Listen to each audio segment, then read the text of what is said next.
There are newly found and significant concerns inside the administration of a potential health care meltdown if a deep flaw in the Obamacare website is not fixed quickly. And insurance companies can't figure out who signed up and what subsidies they're getting. Charles Krauthammer sees a lot at stake because of this now. You've got a train wreck coming. Now, I think it's going to come out slowly. It's not going to all happen in one day, but I think they're in deep trouble.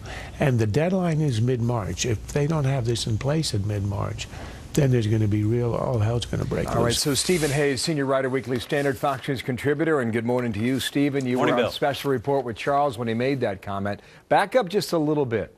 What did Jim Engel find in these administration documents late yesterday about Obamacare and the concerns within the administration? Well, the administration had to file documents to the Department of Health and Human Services to justify its awarding of a no-bid contract to Accenture to build what everybody's referring to as the back end of the Obamacare website. That is the part of the website that delivers information that consumers input into the healthcare.gov website and then spits them out to the insurance companies.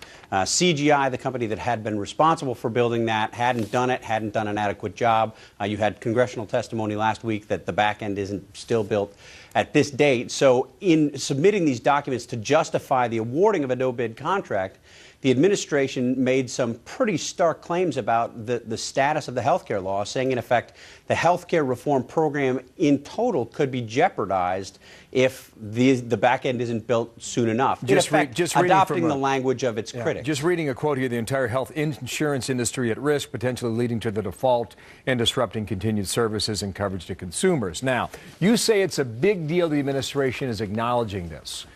Did it have any other choice, Steve?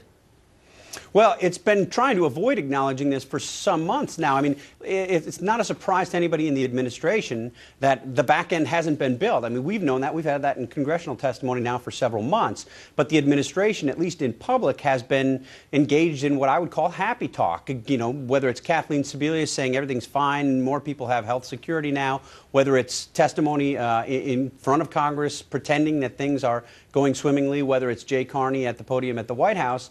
All we've been hearing from the administration is that things are going well. Things are clearly not going well. This document, I think, embraces that and acknowledges that in a more forthright way than we've seen from the administration up to this point. Okay, fair point and clarification, well noted there. But apparently there's a deadline in this, too. It's around mid-March, about 2 months from now. And also the documents say, quote, if the problems aren't fixed by then, they will result in financial harm to the government.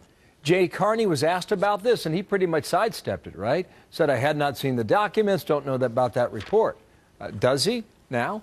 He did. I mean, I would expect that he would get more questions about this at the briefings in the next couple of days, because this is a pretty big deal. I mean, the Obama administration has been not only telling the American public, but also Democratic lawmakers in private meetings with Democrats on Capitol Hill that things are going well, that all of the criticism is overblown, that there are bumps in the road, these are small problems, easily manageable.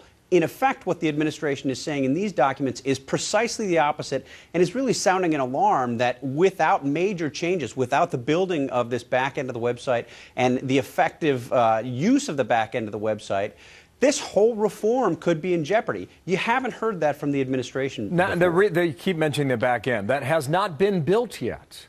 Right. One assumes that they're still trying to manage this and figure it out and get it up and running. But that's where the government and the new website talks to the insurance companies. Exactly. And look, as far back as October, you had reports of insurance companies doing what they called hand-checking the data that came through. And that literally meant having people on the other side of the receiving end of this data as it was coming through the healthcare.gov website, literally taking their hands and looking at this information and double-checking to make sure it was good information, that it was intelligible, that people could actually make use of it.